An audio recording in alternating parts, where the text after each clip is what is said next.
Welcome back, or welcome to the Surf Mastery Podcast, education and inspiration for lifelong surfers. Are you too old for surfing? I don't think so. I think we've been lied to about aging. I am your host, Michael Frampton, and I hate to admit it, but I am an aging surfer. And there comes a point in our surfing life where we start to think, is that it? Is that as good as I'm going to get? Can I even continue to surf with this knee? Should I just buy longboards? Am I aged out of tropical surf trips? Now, it turns out that this negativity is actually just disguised as realism. Sure, we may feel less paddling power, slower pop-ups, stiffer joints, pain, blah, blah, blah. A sense that surfing, like most other sports, belongs to the young. Our expectations shrink. Our wave count drops, our tolerance for risk disappears.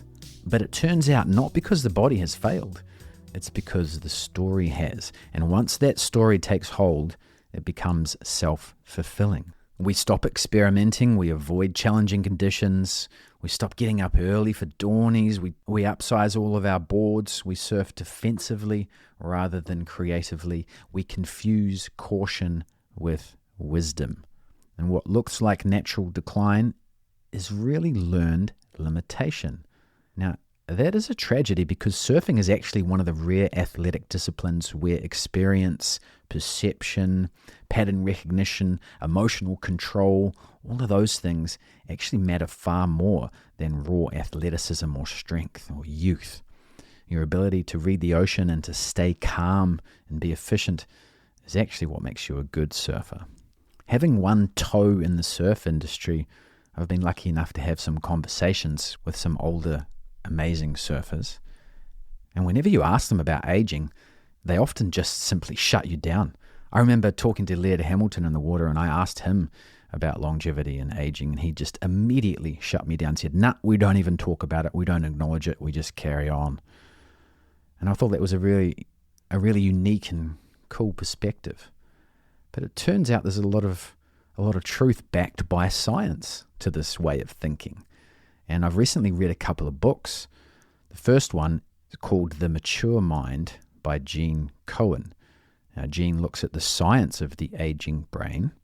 And yes, some of our processing speeds decline as we age. And of course, our bodies slow down as we age. But our brains can actually improve if we do certain things. The overarching principle of the book would be the use it or lose it principle. So if we keep doing stuff, we can actually keep getting better. Scientifically speaking, our brains begin to use both hemispheres better, and those hemispheres work together better. We become more emotionally regulated, less impulsive responses. We actually integrate our memories and perception better. We become more aware of who we are and what we want. So in surfing terms, our wave selection gets better. The way we read the ocean gets better. We can remain calm under pressure. And of course, we know the types of waves, the types of boards, and the way that we want to surf. We become more comfortable in our own skin. Maybe we don't surf as well from a competition surfing perspective, but we actually end up enjoying surfing more. Cohen also talks about neuroplasticity. Some of the old science suggests that we lose our ability to learn as we age, but it turns out that's not true. If we continue to deliberately learn, our brain can stay plastic and we can continue to learn stuff. And Cohen gives concrete tips about how to improve our brains as we age, and one of those is to continue learning. Now that might be a language or a skill, something that's intellectually challenging. He recommends doing crosswords and puzzles and strategy games, engaging in creative pursuits, so writing, painting, music, dance, any form of artistic expression, learning a new instrument, or if you already play an instrument, continuing to learn more about music and new songs encompasses both the learning and the creative side of things. We need to maintain and expand our social engagement. So that means maintaining our friendships and relationships and community. But also a term Cohen uses is to cultivate cognitive diversity. And what he means by that is meeting new people, being open-minded to hearing other people's point of views, reading unfamiliar books, stretching yourself, being open-minded. Things that we naturally did when we were younger. Staying physically active, that's really important. We all know about that. Pursuing meaning and purpose, whether that's through a new business venture, helping others through parenting or mentoring or volunteering is really important. Surfing actually fits many of these criteria. Obviously, staying physically active. If we continue to surf with friends, we can maintain our friendships and relationships.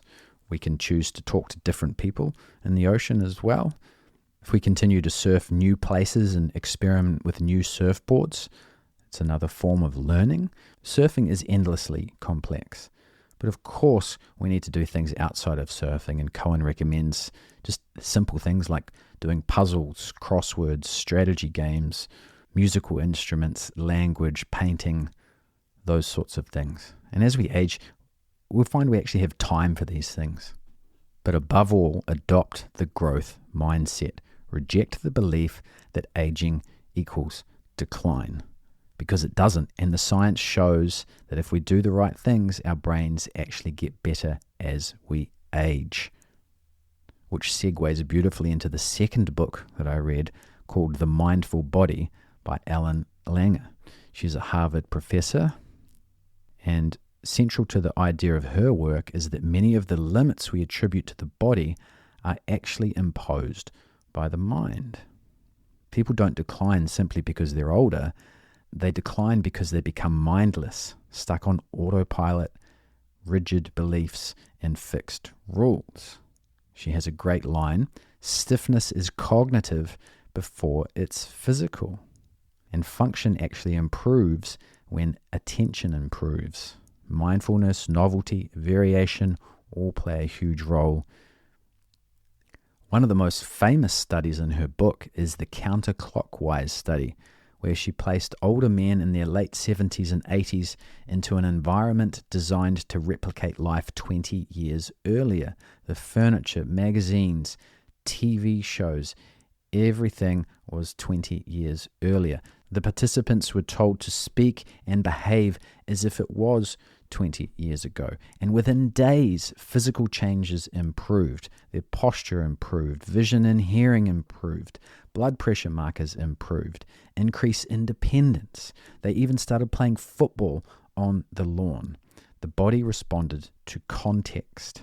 Their bodies responded to the way they were thinking. Their beliefs. Fascinating study, and a book I highly recommend you read. And surfing is full of great examples. Kelly Slater still surfing performance shortboards in his 50s. Pete Mel winning big wave awards. Shane Dorian just charging. Twiggy, Skip Fry surfing beautifully in his 80s. And that leads me into the third book that I read, Nah Country by Stephen Kotler. Now, Stephen Kotler, previously in the podcast, have spoken about the rise of Superman, all about flow states. And Stephen is a lifelong skier, and he decided to learn park skiing in his 50s, something that's usually reserved for a lot younger people. And he found he managed to learn to ski parks. And then he actually took a group of his peers and taught them how to park ski, something that all of them initially thought wasn't possible. Now, of course, they didn't learn to perform like younger athletes or learn as fast as them. And what Stephen found, all he had to do really was just make each progression steps much smaller, slower, fewer falls. And when these older skiers started to realize, oh, I can learn new things, it just takes me a little bit longer to learn, then they started playing more and getting into flow states, and their attitudes changed, something he calls peak performance aging. So what does this mean for surfers? Well, it's all good news. When we let go of the decline narrative and stay curious, surf different waves, different boards, keep surfing, keep learning, keep engaged, keep playing, then we keep surfing. And we become wise surfers and we enjoy surfing more. Strength and speed matters less. Efficiency and grace matters more. We surf for ourselves with wisdom and without shame. And that is what Surf Mastery is all about. Reading the ocean, staying calm, surfing intelligently for life. And of course, check out the Surf Mastery Method mini course at surfmastery.com. It is all about how to read the ocean better and become a wise surfer. And go ahead and read those books. The Mature Mind by Gene Cohen, Genecohen. It's actually on Audible as well as an audiobook. And The Mindful Body by Alan Langer, Ellenlangr. That book is actually also on Spotify if you prefer to listen. And Nar Country, it's Gnar Country by Stephen Kotler.